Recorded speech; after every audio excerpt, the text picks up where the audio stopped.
Good morning, everybody. Welcome to Amud Yomi Shiur. Welcome to everybody here in Avos Shalom. Welcome to our viewers in Torah Anytime in the YouTube channel.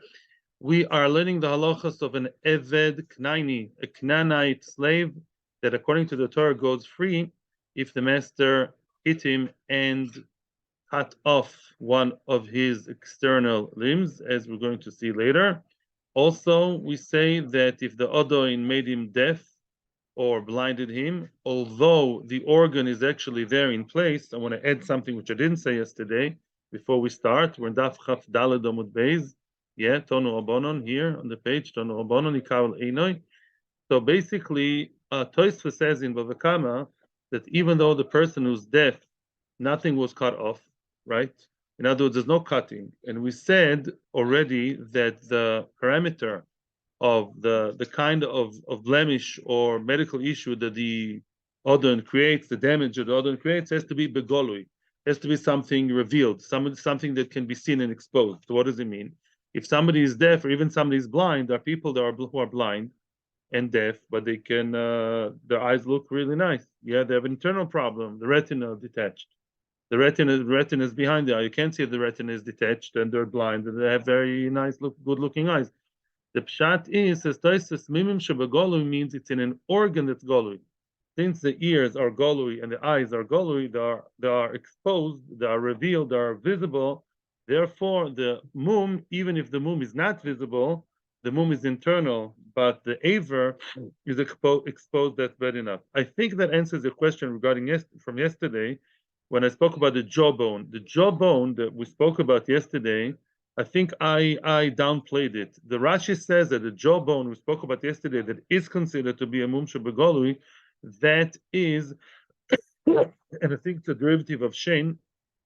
That is because the jawbone was really detached from its place and is only held with the flesh. That's what Rashi says. So I assume you can see when someone has a real disjointed bone. I guess it's visible, right? Mashenkin, you spoke about the ribs. I don't know. If you see someone's stomach, you see someone's chest, and one of the ribs are broken. I'm not sure it's as visible if the rib is broken as much as the mamish disjointed thing over here. Kach nearly, but we're going to see more about exposed. There will be actually a big question today. The star of the show today will be if somebody hurt the Eved's testicles, if that's considered golui or not. That's going to be the issue. But let's continue now. Okay. Tono bonon. Ikawal einoi vekohaso.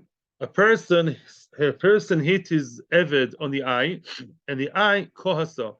Kohaso means he became partially blind. Not blind, but he lost some kind of, prescription is higher now. Yeah, he lost the percentage of his vision. Al sheinoi ve nodedo. He hit him on the tooth, and the tooth is now wobbly. It's wobbly. Im yochol ishtamish bahen achshav. If he can still use them now, they're not terribly. The loss of vision, you can still use it pretty well, even though you lost a certain percentage of the vision. Ein eved yotze ben lecheirus. If the loss of vision wasn't very, says the Ritva, you can still see what you have to see. You can see big things, small things, but not as good. He needs glasses now. Then it's not considered as a blemish. It's not considered as a mum, and the Eved is not granted his freedom to go and be set free. Being love, but if not, meaning if the damage was really serious, says the Ritva, you can only see Dvorim Hagasim. Let's say it became worse. In other words, now all he can see are big things and he can't see small things. He can't function with that low percentage of vision. Look at my chart over here. This is 100% healthy eye. Let's say that 50% the person can still see more or less. I'm not an eye doctor. I just made the number. That the 50% is my number, just to make it clear with numbers. From 100 to 50, then he's not Yotzei Lecherus. No, you can still see pretty well, so you don't go out. But if from 100 you got down to, let's say, 30%, then you go out. Yeah, then you do go out because you significantly hurt his vision, he damaged his vision, okay? And therefore, he does go out, although he's not completely blind, but because he's almost blind, that's good enough to make him go out. That's the first brisa. Comes now the second brisa. Here is now the second brisa. Now Tanya Idach. Another brisa says l'choyer, a very similar idea. Let's say now we're starting with the second part of the story. Let's say that I was already partially blind. What? Weak. Okay, the eye was weak. Vesima, thank you. Vesima. Then you completely blinded it. You got it from a certain percentage into zero. Shina nedudo vehepila. The tooth was wobbly, and you now made it fall completely. You knocked it off completely. Im yochel ishtamish ben kvar. If the Eved beforehand could use them, it was weak but functional, meaning it was 50%. Eved yoytze ben lecherus. In other words, if from 50 to you brought it to zero, from visible good eye, not good eye, weak but functional eye, you brought it to zero, then he is yoytze lecherus. He is yoytze lecherus. Why? Because it was functional. What? That's exactly what Gemara is going to ask. That's exactly Gemara's question. Yeah. Vimlav en eved yotze ben lecherus. If it was really bad, it was 30% in my numbers. Let's say it was below, was really bad and dysfunctional. He's not blind, but he can't use the eye properly. It's not really, his vision is not really, relevant, so to speak. And he made him completely blind, then he's not yotze lecherus. Yeah, because it's not relevant. Lechoira, the Brisa says the same thing twice. Yeah. The Brisa says the same thing twice. Yeah. The two Brisas send you exactly the same message, as Shlomo is saying. The Gemara says, I do need it. What's the message of the Brisa? There's one message that's expressed in two different ways. What's the message? It doesn't have to be from 100 to 0. That's what I can say it in one sentence. In other words, blinding has to do with what? What's considered halachically blind? Not 0, but even halfway, as long as the vision is not functional, what I call 30%. Yeah, if it's not functional vision, it's like blind, finished. Say it in one line. Why do you have to mention both brises? Says the Gemara, V'tzricha, yes, you do need to tell me both brises. Why? First wide line. Had you only told me about the first one, the starting point of the first one is 100%. 100%, he had amazing 6-6 vision, which you call 20/20. Yeah, we call it 6-6. Yeah. If he was 100%, yeah, in Israel they say shesh. You know about that? So now you know. Yeah, he had a shesh vision. He had perfect what? What 20/20? Okay.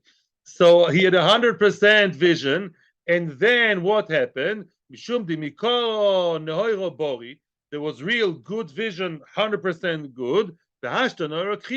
Now you blinded him, even though it's not complete blindness, but because you started with an eye that's a good eye, and you made the good eye be dysfunctional by lowering it to dysfunctional, what I call 30, that's bad, and you have to now let him go.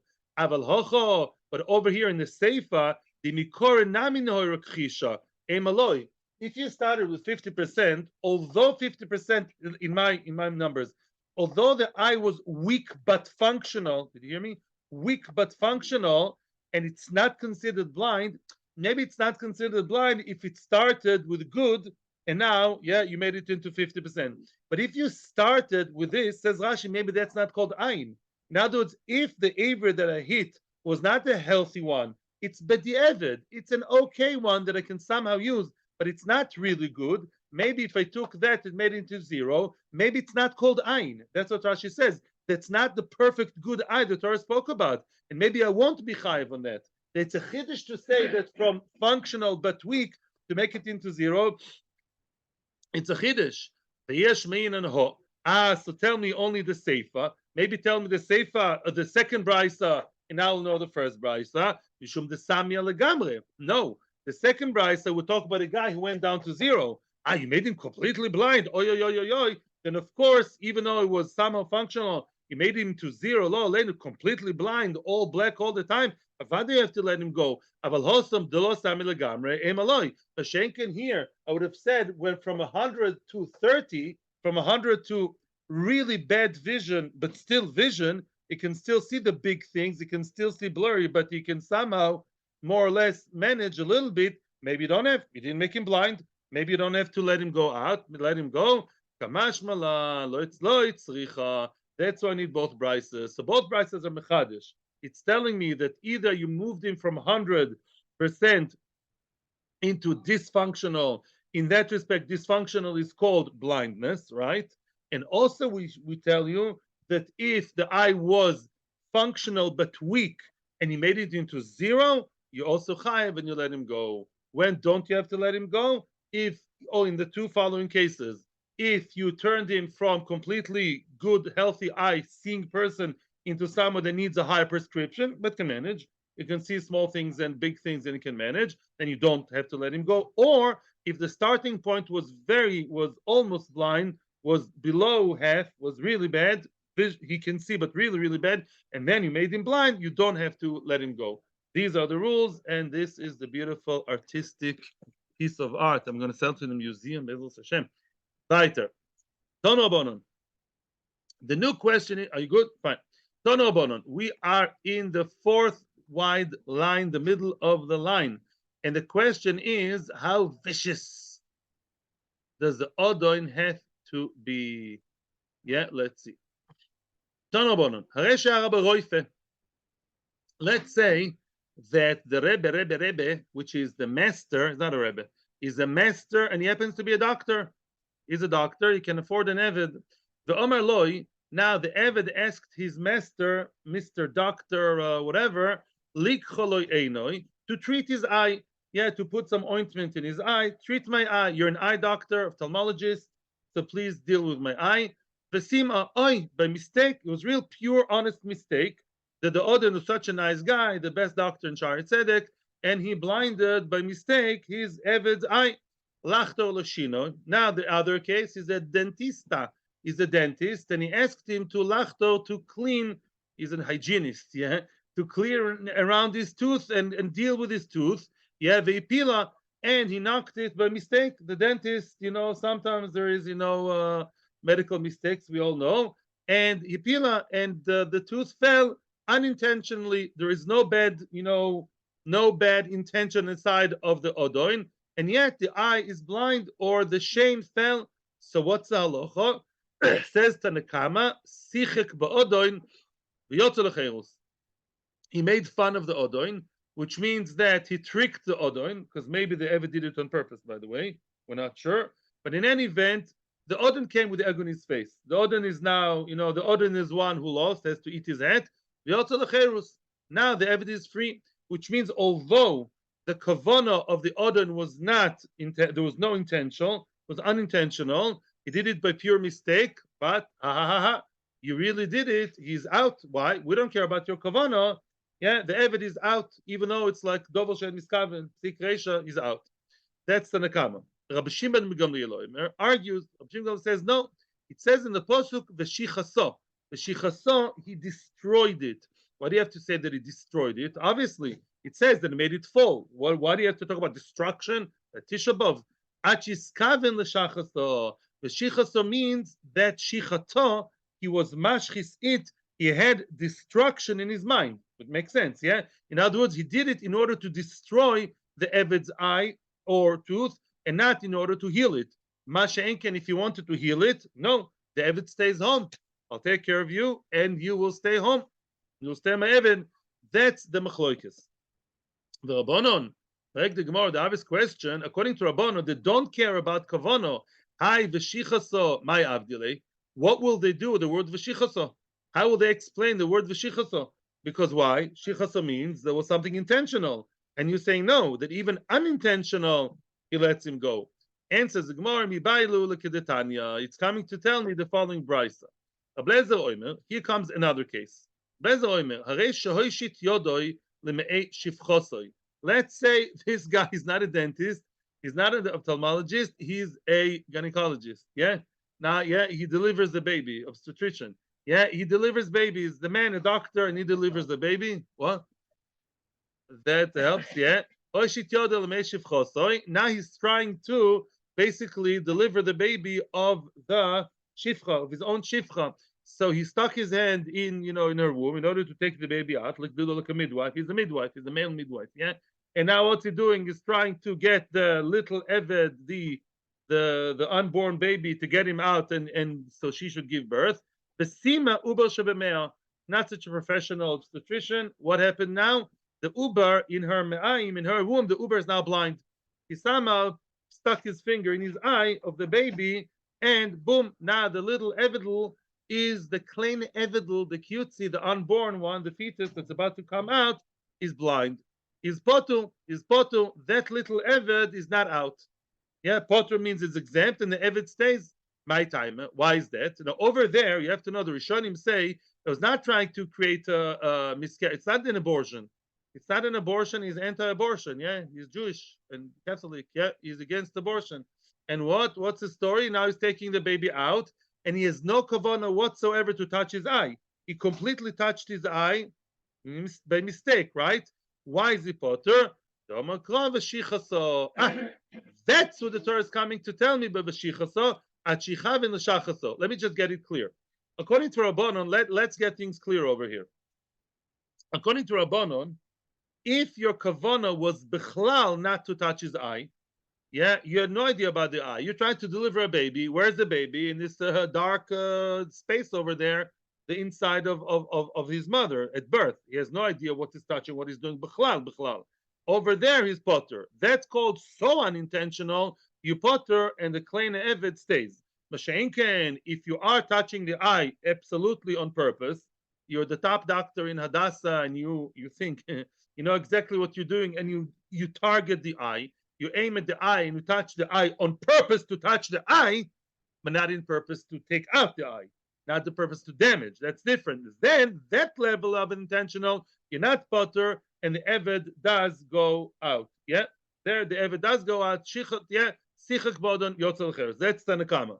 Now Rashbag, what would he say? Rashbag says no. In both cases, Rashbag says that even if you have intention to the eye, right, but not to damage, but to heal, still you're potter. Yeah, you are. So Rashbag says you are potter. The Eved, the Odin is potter, and the Eved stays. The Odin is potter. Now, what about the case of the doctor of the Odin who bichlal had no kavanah for the eye, no intention whatsoever? How does he know that this guy is potter? It sounds like a silly question, but soon it makes sense. Yeah. How do you know that this guy is potter and the Eved stays? Nafka. Because it says v'shichaso, it means two things. Had it only said v'shichet, he destroyed, that would be one thing. He destroyed it is coming to tell me something else, which means. Had the Torah only had told me the shiches, yeah, one kind of destruction, yeah, one kind of kavono, you have to have some kind of kavono, I would have said like Rabbanon. I would have agreed with you people, says Obshim Gamliel, and Achinami, that if the Odoin had kavono, was completely out of it, he had no idea he's touching anyone's eye, he's coming, playing a midwife, has no idea what he's doing, boom, he had no idea he's touching the eye. He thought he's touching the toe of the unborn baby, yeah, the baby delivery. Then I would say, and Chinami, that he is potter. But if he had kavanah in the eye, he's chayiv, right? Like you chachamim say. But since the Torah is saying v'shiches and also v'shichaso, right? In other words, we have two spaces to fill. Yeah, we have two cases in which the odin is potter, right? You destroyed and destroyed it. Says Rashi, destroyed it. Sounds like you're touching it, but you're not in order to destroy it while touching it, and not otherwise. That's why both cases the odon really is potur. The Torah says twice to make sure that whether the person had no kavanah whatsoever, or even if the person had kavanah for the eye, but no kavanah to destroy, even in that case, the odon is potur and the eved stays, says Rashbag. Beidach. What will Chachamim say about the two miutim, shichas and shichasa? Because Chachamim, they don't believe that in both cases you're potter. They say only potter if you have zero intention. It's an unborn baby. But if you know you mean the eye, you just didn't mean to do this to the eye, but that to the eye, then you are chayiv. There are two psukim, shichas, shichasa. Shichas, shichasa, loidorish. It's not two psukim. It's one word. Shichasa, right? Rabbi Shimon Gamliel breaks the word into two. Shichet ota. In English, there's no one word shichasa. It destroyed it. Two words, destroyed it, right? So Rabbi Shimon Gamliel says, I view it as two words, shichet, ha, it. Oh, one to exclude one kind of unintentional, the other one to exclude the other one. Chachamim say, no, we believe shichasa is stylistic. That's what the Torah says. It destroyed it. What do you want the Torah to say? They don't believe that the hay is coming to tell me anything, and therefore they only have one drasha to darshan, and that is obviously which one would you darshan first to exempt him? Obviously, the guy that has no idea whatsoever, the guy with zero kavana, clueless, groping in the dark in the womb of his shifcha, has no idea what he's doing, then he's potter. But the one who wants to touch the eye, but has no intention to damage the eye, stop right there. You had some kind of intention. You're in the business. You're in the story. You're in the store of touching the eye, touching the tooth, Mr. Dentist. Then you're chayev. That's what Chachamim say. Omar Rav Sheishes. Yes, there's a cuse. I'm so sorry. Here.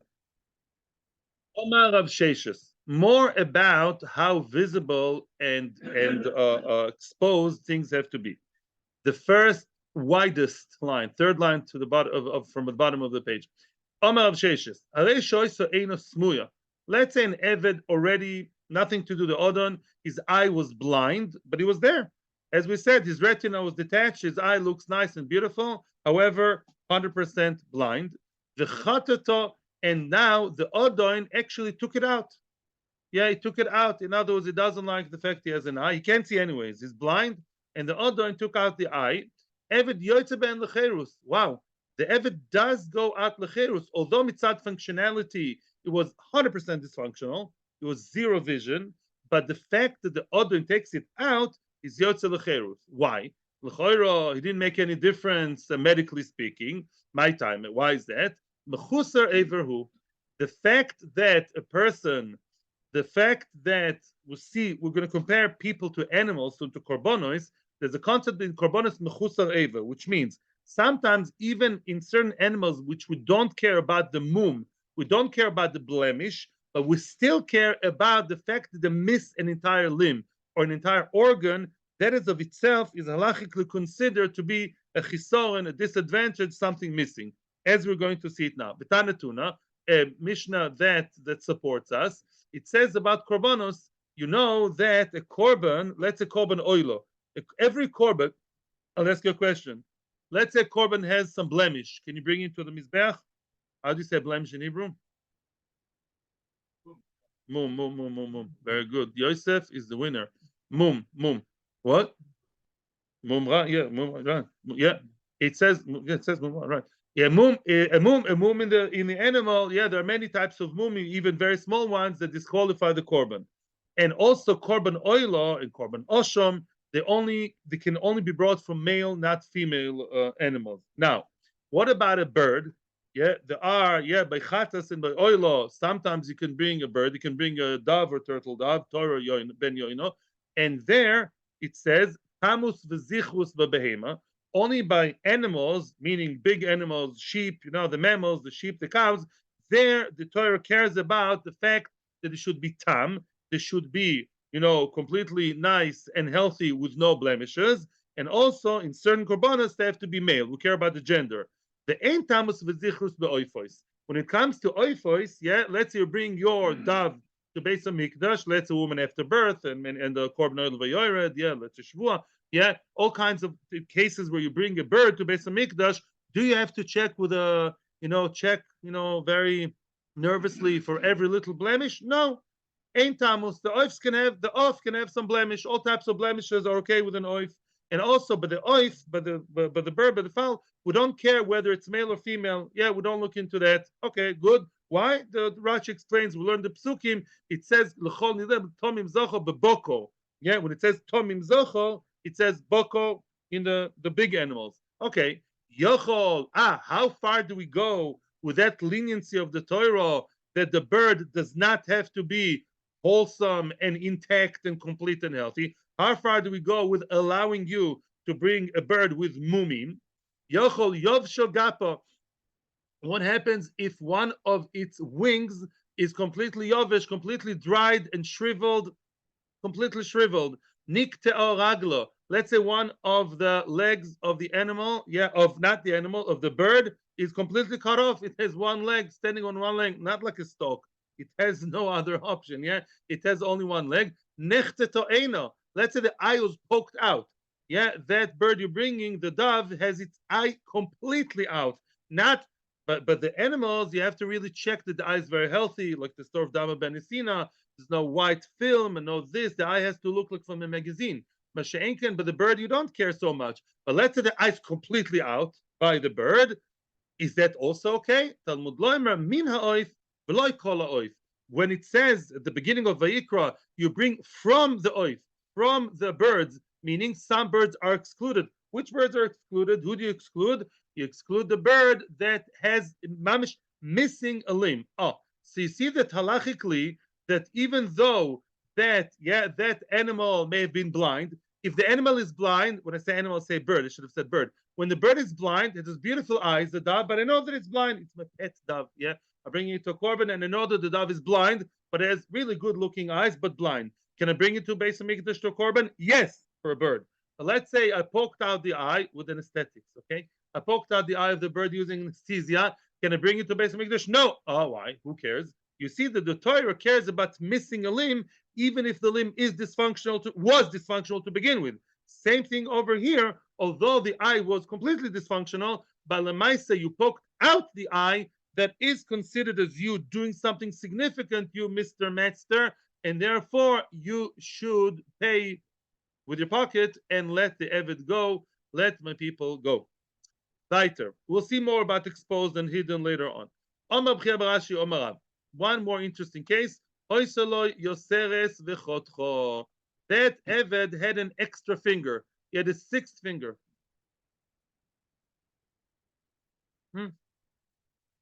I knew of a girl, a little girl, a baby that was born like that, and they sent her to Germany from Gibraltar to have an operation.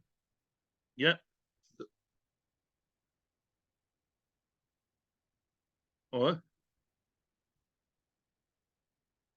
She's not alone. No, she stayed there. Yes, so there's the person has a sixth finger. The chotcho. Now the master cut off his finger with anesthesia. I hope, I don't know, but he cut it off. Eved yotze ben lecherus. The Eved does go free. Although we spoke about 24 organs, and I think most people have 10 fingers and 10 toes, and 4 other organs we're going to talk about. This is an extra one. Yotze lecherus. It's still called lemaisa. This guy has 6 fingers. And therefore, you cut off one exposed finger, and that finger maybe could have used it before, as we're going to see. It was usable, A, functional. Secondly, it was exposed. It met the criteria. Now you cut it. Who cares that it's extra? Omar Avuna. However, Avuna is qualifying it, adding a condition. It has to be counted with the other fingers, which means it has to be with one line with the other fingers. Now, if you have the 6th finger over here, sticking out of here or over here, I don't know, then somewhere weird, then we say that's not a finger. That's not called a functional finger, and therefore that's not part of the story. I assume that's a svara. If it's over here, maybe it has like 6 fingers, yeah. You can, hold the cup with 5 fingers and still ask the Magichir a question with the 6th finger. Yeah, in other words, that's for him a functional thing. It is an extra one, extra blessing from Hashem. And then what? And you cut it off, that's bad news, so he goes free. Weiter. Savi de Nezunya, a little bit of a story time. The elders of Nezunya, of I assume a town called Nezunya, lo osu lepirkei de Rav Chizda. They did not come to the Shiur of Rav Chizda. Rav Chizda was in town giving Shiur, and they, on purpose, as you're going to see, they made the statement by not going to Rav Chizda's Shiur. We don't go to that Shiur. That was a reaction of the Savi de Nezunya. So he took exception. It wasn't like today that you chas from a vazit talmid chachomim. What's the halacha if somebody disgraces the talmid chacham? What do you do to him? Nidui, no, nidui. That's a classical thing. Nidui, you excommunicate him to one level or the other. Now, Omer Rav Yimnuna, Rav Chizda said, I got to deal with those people. He told Rav Yimnuna, his friend, Zil Tzaninu, go and hide them, which means tell them, go home and stay home. Yeah, in other Talmid Chacham, when you want to be menade one Talmid Chacham for whichever reason you have to give him nidui, then you do it in a nice diplomatic way. You send him someone who says, you better stay home, which means you really should stay home. And in other words, it doesn't mean you have to stay home all day. It means that he's obviously less in touch with people. You don't sit in the daladamis. You hardly do business with him. You're excommunicated. Ozal, he went. Amar lehu. Now Rav Himnuna, who was now the messenger of Rav Chizda, Rav Himnuna is having a conversation with those, so to speak, rebellious Talmidei Chachamim. Amar lehu, but he started a conversation, and instead of just menade, he started to try and figure out what the story was. Amar lehu, he told him, "My time also Rabbanon Lapirka. Why did Rabbanon, meaning you, in respectful way, why didn't you come to the shiur of Rav Chizda?" Amrulay, and they told him outright, "Amai nesi, why should you come to his shiur?" The binan minim Yosef. Yeah, I ask him questions and he's not answering us. Not answering. That happens a lot in yeshivas. Sometimes in yeshivas, boys don't go to the shiur of the Magid or the Rosh Yeshiva. There's politics about it. Omar lehu, you know who I mean. Omar lehu. So now he told them that you claim you don't know Rav Chizda. No, you don't know. Rav Chizda doesn't answer your questions. Did you ever ask me anything and I didn't answer? In other words, I saw in one of the Meforshim, the Chavrus actually, he says, Rav Himnuna said, okay, maybe I can help you. Yeah, in other words, you claim he doesn't answer your questions. Let's see what you're talking about. Yeah, what kind of questions you're asking him. He tried to really understand. Did you ask him not to eat chazir? Or did you ask him some very difficult choice? What was the level of the question that you claim he doesn't know? Ask me, and we'll have a discussion. Bomine. So now the cat is out of the bag. They asked him the question, which they claim that Rav Chizda did not know. And they're asking this to Rav Himnuna, his messenger. What's the question? Eved shesel serabo bebeitzim. An Eved that his Odoin basically castrated him by cutting off his testicles.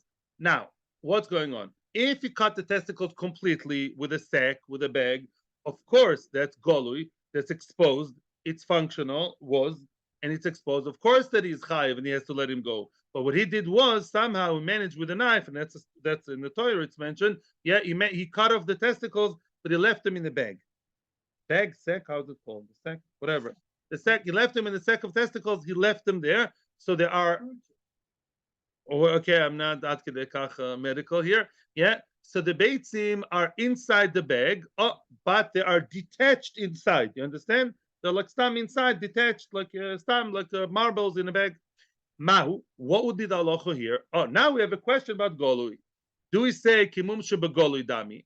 Do we say it's considered as exposed? Because in general, as I told you, the organ is exposed. The bag is a very exposed. Exposed doesn't mean tznius. It's not exposed usually, but we are in the shower or in the mikveh, then it is exposed, right? It is actually, it's a protrusion. So it's begolui. I don't see the in English. I meant you don't see the testicles. You don't see the I'll just say beitzim. Finished. You don't see the beitzim. The seder, but the ma'aser, the aver is exposed. So maybe that's bad enough. Maybe that's called exposed. Or maybe not, because on the other end it's hidden. On the outside, on the outside you don't see much. Maybe you see a scratch, you see an incision, but you don't see something really cut off. You don't see the detachment being exposed. So is it exposed or isn't it? Lo have beyodei. Rav Himnuna did not know the answer. Oy vei. So now those Savid and Izunya that had some attitude, they asked him, Mashimcha, what's your name? Omar lehu Himnuna. My name is Himnuna. Omrulei, they told him a very nice compliment. Lav Himnuna ela karnuna at. You're not Himnuna, you are karnuna, which means three explanations. Rashi says your name should not be Himnuna, your name should be Karnuna, Keren, Zovis, not Keren. Keren is a very nice thing, but Keren Zovis is a corner, which is a street corner. You belong to those who sit in the street corners, in the pubs, in the bars, and drink beer all day long. You're not a Ben Torah. If you don't know the answer, you're not a Ben Torah, you're a Karnuna. You're a person who sits in the corner. Corner, Keren. Ah, cool. Very nice. You're corner guy. Yeah. Tosfos says another type of compliment. Ham Nuna, what's Nuna in Aramaic? Fish. Ham Nuna is like Ham Nuna. You're not hot fish, you're Karnuna, you're cold fish. You're cold fish. And the and the Ritva says, I didn't know I'm going to say the Ritva. You're probably, I didn't know I'm going to say the Ritva. The Ritva says that Himnuna is Loshen Ne'emonus, reliable. He uses the name of a newspaper. He said, "We thought you are the Yosed Ne'eman, Yoted Ne'eman. We thought you are the real reliable source, the reliable person. Mehiman, Ne'eman, Mehiman is reliable. We thought you're Mehiman. No, you're just the Kanuna. You just, again, maybe meant also corner. You're not reliable. You're not Himnuna. You're not reliable. You're Karnuna. You're the Keren. I don't know if he says like the corner or the other one. You're not reliable anymore." The kids are bad news. So Rav Himnuna did not know the answer, as you can very clearly see. So also made the Rav Chizda. He went to Rav Chizda. Now they claim Rav Chizda doesn't know. Now, interestingly enough, Rav Chizda did know. Rav Chizda did know. I don't know what they thought. I don't know what happened here. But look what happened. He came, Rav Himnuna, after getting that insult, he came back. He got back to Rav Chizda. Rav Chizda Omerle. Rav Chizda replied to him and said, "Oi, Masnisa Bawinach. What they asked you is Mefursha Mishnah. Don't you know Mefursha Mishnah? It's a Mishnah. It's a Mefursha Machloikes. That story of the Beitzim is what? Machloikes, Mefurash, between Tanakama and Rebbe in the following Mishnah. And I'll teach you now the Mishnah." Yes, what? That's what I don't understand. I don't understand. I admit, when I don't know, I say I don't know. I do not know many, many, many things, and this I didn't figure out. Maybe there was miscommunication. Maybe they're proven wrong, or maybe there was a different question asked Rav Chizda didn't know. I don't know exactly. Some kind of very holy things are happening here, which I don't understand. But basically, or maybe it wasn't the same question. Maybe I'm making a mistake here, and he's not. Although I saw it in a different perush, I don't know. Lamaisa, what they asked Rav Himnuna, Rav Chizda does know, and he's now going to inform Rav Himnuna, 1 second, that story of the Beitzim being cut but not completely out, that story is what really, and Mefursha Mishnah, Mefursha Machlokes in the Mishnah. A quick one, by the way, I just want to explain something. Now comes big time. Finally, we're going to see the complete list, of course, with the Machlokes, about who are the 24 Ivorim, which means besides Shen V'Ayin, who are mentioned in the Torah, so the Mishnah doesn't have to mention, besides that, we have a complete list of the 24 organs that, now, before we continue, there is another halacha, there are at least 3 other areas in halacha where the 24 Ivorim make a difference, when that list actually applies. The first, before we start the Mishnah, we're talking here about saras. Everybody knows that saras is what? When you have a white spot, for lack of a better name, the size of a gris. Gris is 18 or 19 millimeters, like I think a 5 agorot coin or something like that. Yeah, in other words, it's like a coin, like 5 agorot coin berech, 18 millimeters or 19 millimeters big, and you have that white spot, not you, Khalila. The Metzora spoke so much Lashon Hara, he sees the white spot on him. Now, if that spot remains the same size, week, the end of the week, well, not the end of the world. It doesn't mean that it's completely tomim. But let's say the end of the week, the coin comes back to his house to examine him, the white spot. In the middle of the white spot, he sees actually healthy flesh in the middle of the sick flesh, which is white. The white is like sickness, like saras. In the middle of it, he has something called michya live. He has live flesh, healthy skin. That actually shows that he is Tomeh. That shows that he is Tomeh completely. Now he has to go through the entire process with the korbanos and everything. Now, what's michya? Michya is the size of a. It's I think an eighth of the white one. It's much smaller than the white one. If I'm not mistaken, 1/8 or 1/9 of that. The Kitzer says the Mishnah as follows: that none. There are 24 Rosh Evorim, meaning these are like extremities, these are organs like the fingers that are not flat, but they're like sharp. They're sharper and they're like, smaller at the edge. Yeah. Kulam ein metan min michya. All 24 Evorim, if a person has michya over there, he's not Tomeh. Why not? Because it says l'chol mare ein kohen. The kohen has to see the blemish in a way that is basically spread out, the entire vision in one go. If you have a michya on your finger, and we're talking here about the size of a coin, you never see it all in one go. You have to look on the side in the profile, and then to look in the front. Yeah. In other words, it's like spreading out. Yeah. Into the, let's say you have a very thin finger, and the tsaras is wider, you don't see the whole thing from any angle. You have to let the person uh, move his finger round and round to see the whole thing. That kind of vision of the kohen does not make it tome. So if you have the michi over here, it doesn't make it tome. If the michi is in a flat surface, we can see, boom, the whole thing from front vision, then it's tome. The stomach, the back, the cheek, these are all flat. But any organ that there's like a bit sharpened at the end, such as fingers or nose or the ears, yeah, those are not metame. Okay, veiluhem. What are the 24 ivorim? Roshei etzbois, yodaim veraglaim. Yeah, the fingertips and raglaim, the toe tips, whatever, the tips of the toe. The roshei oznaim, the earlobes, or any kind of any area of the ear that is like sticking out. The rosh hachoitem, the tip of the nose is also sharpened. The rosh gvia is the bris milah. The rosh dodim shebaisha, the tips of the breasts of a woman. That these are the 24. But woman, I think, comes at 25. By the way, right? 10, 10. Let's say by men. So we have 20 already. 21, 22, 23, and 24 is rosh gvia. Oh, so but the woman, it's 25. She has no gvia, but she has two breasts. So I don't know. Okay, maybe 24 relates to men. I think there was a question about it somewhere. I don't remember where, but that's what we say. Bekitzer, for men, it's 24. Rabbi Yehuda says also the men's, so to speak, breasts, his nipples, although they're not as don't protrude as much as the woman, but they do a little bit. So Rabbi Yehuda says they too are considered to be sharp enough, like sticking out enough, that if there's a blemish over there, it's not considered as tome. Okay, Vitania law. Now that was regarding the negoim.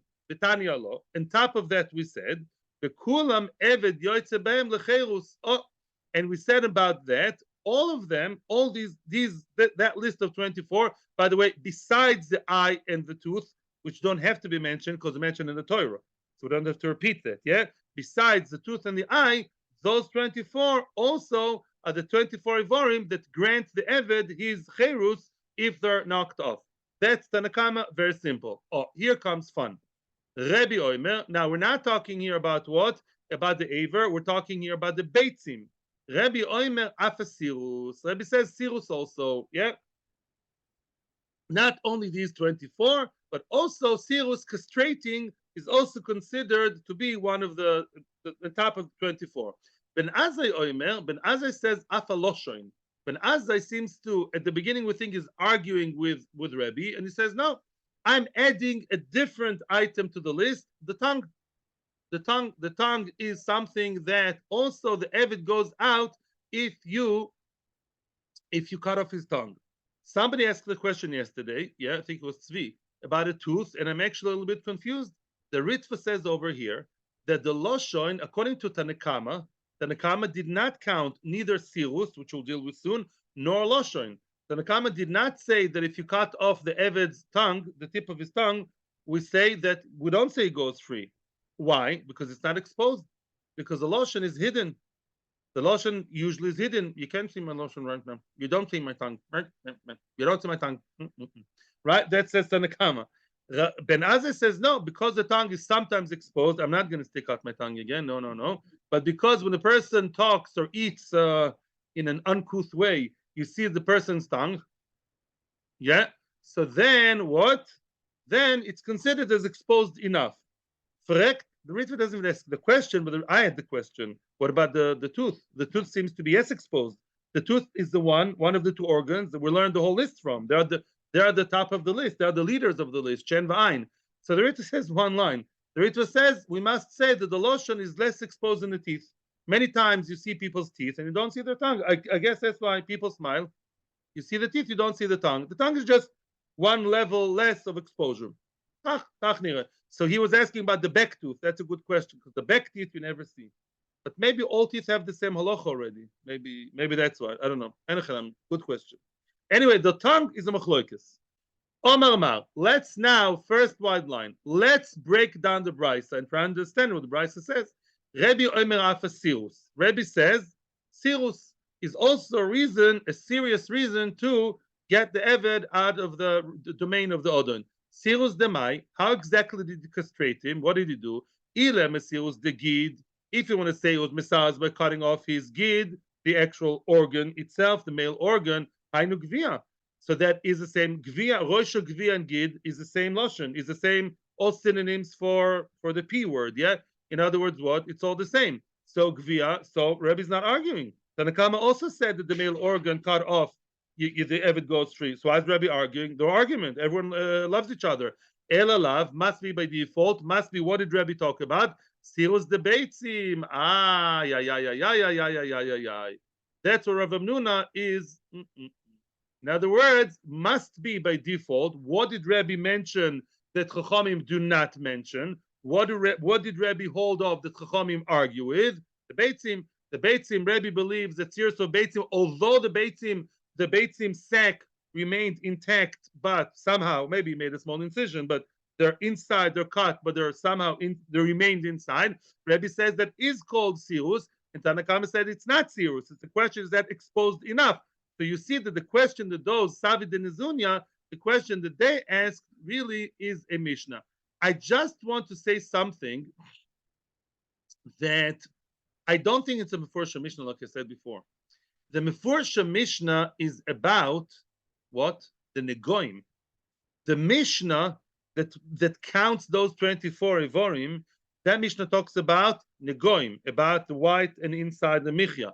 That's Meforish. But to compare them to Eved, going out of it, Knani, there was a brisa, Tani Allah. Rashi also says, yeah, Ba Minech Gersin, it says, the Mibraisa de Tani Allah. So Rav Minuna is okay. Rav Minuna, his dignity was saved. Yeah, get what I'm saying? In other words, there was a Mishnah, but the comparison to Rosh Evorim of an Eved, which is our sugya, that's not the Meforsha Mishnah. So Rav Minuna is okay. You want to buy the T-shirt? I love Rav Minuna. Yeah, in other words, Rav Minuna is fine. He didn't know the brisa. Amoraim are not supposed to know the brisa. They were giving bad names. Rabbi may be upset with him, but we're okay with him because the brisa, it's a brisa. Can you ask in 5 minutes? Because I really want to. I promise you'll be the first one in 5 minutes. No questions in 5 minutes. Frag the Gemara. I just want to complete the topic of the tongue. The Rebbe Loshon Loi. In other words, if you read the, let's summarize the Mishnah and the brisa of the Mishnah. What did we say? The fingers and the ears and the nose and the other organs. What about them? Everyone agrees. Out. What about which two Tanoim argued on Tanakama and added more organs? Rebbe with the testicles and Ben Azai with the tongue, right? So it's mashma, and also it's mashma that argue with each other. Rebbe says seals of the beitzim only and not the tongue, and Ben Azai says the tongue but not the beitzim. So that's pshat, right? We have a three-facet machloikis. Okay, right? So we think at the moment. That's what we think right now. Usually, yes. Rebbe says af this, and Ben Azai says af loshoin. You mean maybe Ben Azai says af losh on the top of the beitzim? That will be discussed. Yeah. But Chachamim, of course, Rebbe agrees to the Tanakam, but not the other way around, obviously. And Ben Azai and Rebbe, we're going to see now. Well, Ben Azai and Rebbe, their relationship, we're going to discuss now. If Ben Azai added Loshon and Rebbe didn't, Rebbe says, I have one more thing to add to the list. That's a Beitzim. And he did not say Loshon. And then Ben Azai said Loshon. I'm sorry, but the regular reading, Pashut reading is what? Rebbe does not believe Loshon is one of the organs. Only Ben Azai added it later, right? So L'chor Rebbe doesn't agree to that. Is that so? Does Rebbe think that if someone cut off his Eved's tongue, then what? We say that Rebbe says we don't care. I'm like Tanakama, that they believe that it's hidden enough. Because it's hidden, it doesn't go free. Is that so? Veraminu, I'll show you I'll show you a question from a brisa. Arei Mishaya Maze. Now we're talking about a third area in halacha already. That's about Hazo. Right? We all know that when a person is Tomei Tumas Meis, what do you have to do with him? On the third and seventh day, what do? You take the Mei Poraduma, the Mei Chatas, the Poraduma's Afer mixed with the water of the Mayan, the water that purifies, the purifying water, and you sprinkle it over what? Over him. Him? Where him? His nose, his mouth? Where?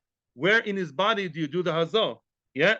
Well, one rule says, which we're going to see later, the source of, you cannot do it in a hidden place. You can't, let's say, be mazeh, in a place where nobody sees, inside his nose. You can't be mazeh into the inside of his nose and nobody sees inside the nose, right? That you cannot do, for example, okay? Let's say the hazah, the water that was sprinkled, hit his mouth. Okay, is it exposed and it's okay and it's kosher tor, or is it hidden and it's not kosher not tor? Rabbi Omer Hiza, Rabbi says yes, he did, meaning it's kosher. The Chachamim Omer lo Hiza. Chachamim say no, he wasn't mazeh, meaning the hazah is dysfunctional because the mouth is hidden. If you were mazeh in a hidden part, then it's not a functional hazah. My love, what are they arguing about? Al-Shoinoi. Obviously, they talk about the tongue, not the mouth, which is exposed. The lips are exposed. They obviously meant his tongue, and that's a machlekes. Hey, wait a second. And what did Rebbe say? Rebbe is the one who said that if you hit the tongue inside, like some of the vaccinations, in the mouth, then what? Then it is okay. So Rebbe does view the tongue as exposed. So Rebbe does think like Ben Azai, the loshon, the evet should go out. So why did Rebbe say otherwise? Says the Gemara, loy asfosov. Really, when Rebbe said that that sprinkling on the mouth is okay, he meant the lips. Asfosov pshita, of course, the sfasaim, of course, are exposed. So obviously, if the water hits the sfasaim, it's completely exposed. So obviously, it's fine. What's the question? Why do Rabbanon argue? Answers Gemara, no.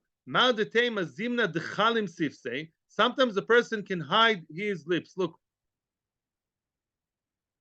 seal his lips. My lips are sealed. Sometimes you can manage, a bit of effort. You can completely hide you're doing it very, very well. Very good. Good job. Yep, only South Africans have that, talent.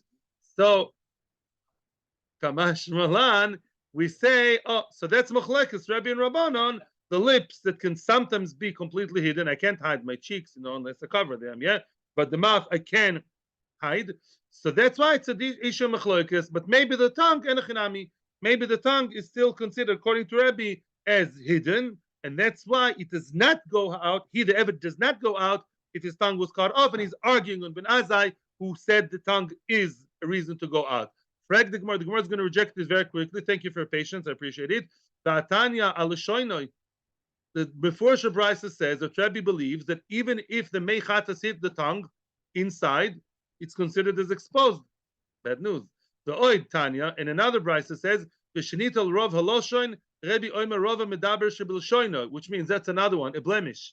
A blemish of a korban, let's say b'chol, another, the mum of korbanos, if the mum is internal, I'm not talking about treifa. If the mum is internal, it's not called a mum, and yet Rebbe says that roiv hamedaber, if the majority of the loshon, of the tongue, of the animal was cut off, loleinu before, then it's called a blemish. And the Rebbe said only the part which by human being is the talking part, a certain percentage of the tongue. The Kitzer, the question is very, very clear, and we'll finish now. The question is as follows. Again, let's summarize. We clearly see Rebbe over here learning that a tongue is considered an exposed part of the body. We see it by paraduma, we see it by mumim. That's not a question. Rebbe views the tongue, which is partially sometimes visible, sometimes not. Rebbe says it's visible. So the Brisa does make sense. Let's read again the first wide line. Rebbe Omer Afasirus, Ben Azar Omer Afaloshon. If you read the Brisa simply, but Rebbe is coming to add the 25th organ, and that is the beitzim. And Ben Azar says Loshon. Ben Azar says the tongue. Mashma Rebbe does not think that the tongue, if you cut off the tongue, he goes free. Question on Rebbe: What's Rebbe's opinion regarding a tongue? Is it hidden, and therefore it doesn't go out, as he seems to be saying about an Eved, or is it exposed, as he says about other areas in Halacha? The suspense is intolerable. I hope you'll be able to go to sleep tonight, but we don't know what's Rebbe's. You should. That's why you should live our lives. We care about Torah, not other things. Atzlacha bracha. Thank you very much. Questions are coming soon. May you all be well and healthy. Tzvi, refuah shleimah to Tzvi, and refuah shleimah to our entire nation. Be'ezras Hashem very soon. Atzlacha ubracha, and thank you to everyone on YouTube and Torah Anytime. Thank you. Atzlacha.